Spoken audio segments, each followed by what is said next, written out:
Today, we're going to be talking about why more isn't always better when growing cannabis. Hey, but before we do, today's video is brought to you by Real Grow Lab. If you want to connect with the best growers from all over the world, get tips and tricks on how to grow the dankest plants possible, and not have to worry about the censorship we get from YouTube, Facebook, and Instagram. Go check out realgrowlab.com. Get all kinds of great Grow Talk Q&A. Plus, see all the stuff YouTube won't let me show you in these videos. Sign up and join our growing community over at realgrowlab.com. Or download the app at the Apple or Android App Store. Now let's get back to today's video. All right, Hasi, you ready? I am. So we're going to be talking about something that you first introduced me to, and it kind of blew my mind, the idea of over-loving your plants. Wow, that sounds weird, man, all right? I introduced you to, no, what we're talking about is overwatering.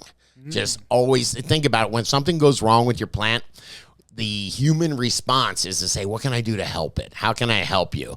And what we know about plants is plants need water. When you go to the grocery store, what do they tell you? Pour this on it, buy this bottle. Man, that's the worst thing you can do is overwatering your plants. Well, I know that in nature, when plants look kind of crappy and run down, and then it rains, they perk up. So immediately my mind says, well, my plant looks meh. Maybe I should add some water. Man, plants need air. We always talk about microbes, recharges the microbe. Those roots need to breathe. They need plenty of moisture, but they also need plenty of oxygen. Those are aerobic microbes that are going on there. So if you are just constantly drowning them, the roots can't breathe, the microbes can't work, and nothing can grow. And man, I like to humanize. If you give me the right amount of hydration, I'll perform. If you overhydrate me or make me drink there's like a gallon water challenge where people try to drink, like, I can't remember, some crazy amount of water. Yeah, it doesn't work so good. Your body don't work so good. Okay, so you've given me some tips on how to avoid overwatering. I've got two of my favorite ones that I wanted to go over with you. Come on.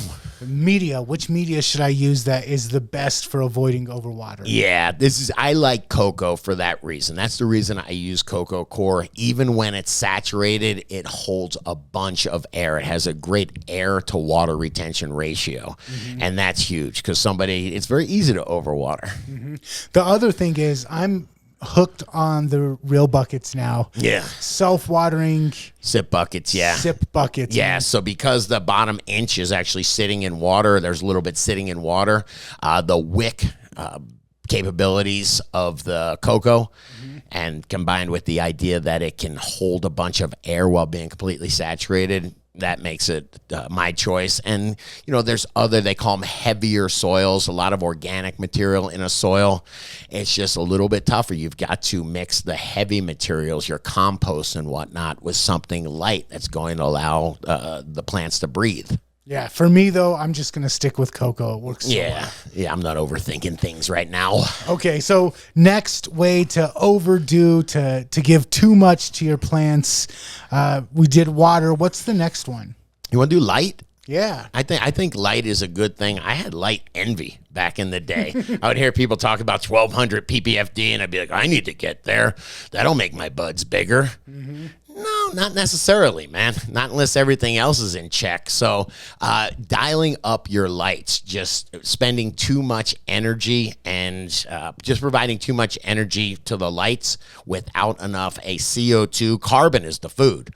Carbon's the macronutrient. Those lights are pulling that carbon from the CO2 and fixing it into plant material. I can have all the light energy I want to pull as much carbon. If there's no carbon to pull, I'm wasting my energy.